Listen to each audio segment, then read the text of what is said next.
Good morning. Welcome back here on your Monday. March is Pet Poison Prevention Month, and pets can get into a lot of things, right? A lot of things they're not supposed to, and it could cause some serious consequences. Absolutely. The Animal Poison Control Center is out with their list of the top toxins for pets. Topping the list, over-the-counter medications like ibuprofen, acetaminophen. They were the most common. Food products also led to issues in pets, and for the first time, recreational drugs made the list of pet toxins. So, Dr. Eric Ruhland joins us now from St. Paul Pet Hospital with more, talking a little bit about Morning, this. guys. Obviously, Happy Monday. Yeah, we saw that list there. Some of it makes a lot of sense. Yeah. It's easy for them to get into these things. If you are, big picture here, if you see or suspect that your pet got into something that they should not be getting into, how should you react right out the gate? Yeah, I mean, obviously it's a great thing. The ASPCA puts this out every year, and it's a super useful tool that, and if people are not familiar with the pet poison hotline number, familiarize yourself with it. If you own a pet, you should have that number handy. You can find it on the ASPCA website, and I think we'll try to include it in the link later. But yeah, what do you do? So there are definitely ingestions of things, and we talked a little bit, last couple weeks about things are thawing and dogs are eating stuff they're not supposed to. But drug like over-the-counter medications, prescriptions, and those types of things. Those are the top ones that always are kind of on the list. Those are all lists of things that I would say, if you called me right away, I would say try to induce vomiting if you know that there's a high enough drug quantity. The first thing you should do is obviously call pet poison, the very, very first thing. The second thing is if they're going to induce or ask to induce vomiting, doing that is a pretty violent act to try to get your dog or to induce vomiting. That's a very, not a violent act, but there comes some side effects with that. So the things that we can do at home, which we'll talk about in a little bit, those do come with their potential side effects. So if the drug amount is enough, or if the pet poison hotline, or if your veterinarian, if you can't get through on the pet poison hotline, obviously calling your veterinarian right away. Sometimes you might not be able to get in contact with the doctor, but the pet poison hotline can. So if they're going to induce vomiting, normally the very first thing I will usually reach for is hydrogen peroxide. Again, that can come with some side effects, but if you know that this dog has ingested a potentially lethal dose of something like ibuprofen or some other over-the-counter drug, a lot of these drugs, not only are they metabolized when you ingest them and swallow them, there's something called second pass metabolism where it goes through your hepatobiliary system, through your liver, and you'll actually reabsorb more drug later. So anytime you can clear that or expel that drug. Before it gets there. Yes, before it gets there. So usually, again, and this is an emergency situation, hydrogen peroxide. I always tell everybody, take a bottle of hydrogen peroxide, get a hammer, get a nail, pop the nail in the top of the hydrogen peroxide bottle, take your dog outside right away, and squeeze and squirt hydrogen peroxide in the back of their mouth to get them to induce vomiting. Again, that's an emergency situation.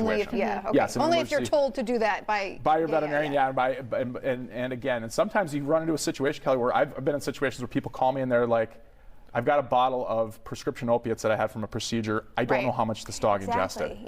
That's a situation where like, well, we got to watch, are we going to monitor clinical signs, or do we induce vomiting? And you don't have a lot of time. So those are all good questions to talk about with your veterinarian and with pet poison hotline. So. Well, and I'm thinking about we will let the dogs out in the backyard a lot more when the summer comes around, and your garage door's open. So there's things on the floor of the garage that you might see. Is that sort of the same thing? I know we talk about medications a lot, but like oil or something for the car. So there are things like acidic or things that can cause burns that we don't like to induce vomiting. Again, if you know what the product was, it would help us a lot whether we should do that or whether you shouldn't.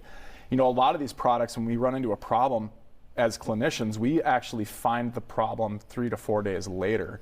Like whether it's antifreezes or those types of things. Those things are very, very, very toxic to pets, and sometimes you don't put the whole puzzle together till later. That could be. Those are much more challenging situations. You mentioned prescription, recreational drugs, like we mentioned. First time making the list. Have you encountered anything like that? Tons. We see it all the time, and now with Minnesota's passage of some of these THC gummies and Delta 9 gummies. People just aren't accustomed to storing those things in appropriate places. I don't think culturally maybe we're not there yet to know where do we put these. We're seeing a ton of ingestion in children, and children and pets follow in the same category. So being smarter about storing and putting those things in places where pets can't get them. They smell good, they're sugary, and the safety margin is somewhat wide on some of the THC products. But if an emergency trip to the clinic could be easily avoided if we just put these in the right spots. I mean, we talk about THC gummies. Are there any other? I mean, food specifically, that's not the same thing, but any kind of food that's pretty bad. Like we've always heard chocolate, but you say Chocolates. I think the bigger issue that we run into a lot is some of the artificially sweetened gums. Those can become Really? major 'Cause issues. it smells good to them? It smells good, and it actually has xylitol in it, which actually makes their body think that they have sugar, so it causes really, really low blood sugar values, and dogs can actually die from that. So yes, so those xylitol gums are really, really bad. You know, chocolates, yes, are bad.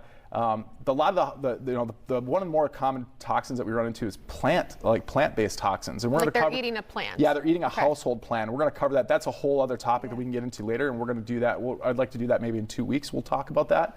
But on the food side, a lot of that comes from and stems from really high fat content things like brownies and sugar and lots of that stuff. That's what really gets those dogs into trouble. So Before we let you go, you have a fundraiser tonight. Yeah, tonight, Dr. Abby, our medical director at St. Paul Pet Hospital, we're doing a question and answer live session on our Facebook page, and it's for the Veterinary Care Foundation. So the Veterinary Care Foundation is actually a national group that you can donate to vet clinics if they have a foundation set up through their clinic, and we use those funds in emergency situations for patients that need, that maybe don't have enough funds, and so our doctors can pull from that fund when needed, and for cases, and it's fantastic. And we'll be answering any question you have, so it'll be like this. That'll be the brains. Well, the brains of our medical director side, Dr. Abby. She's fantastic, and myself will be on there tonight for an hour to answer any question, any pet-related question you might have for an hour. So check it out if you're available tonight. Should be fun. All right, Dr. Eric, thank you so much as always. you We guys. lost Butter. Yeah. Yeah, she escaped. She's out. Butter escaped. She's off on her week. She's with Hannah. She's hanging out. For more information, head to stpaulpet.com. She's like, no, I She's like, found no, a friend. I found Hannah. Yeah, she's my buddy. Her recall is Here she fantastic. comes. The camera is searching. Hi, Butter. Oh, it's me, hi. girl. She made it back. Oh, yeah. It's Welcome Monday back morning. to the party.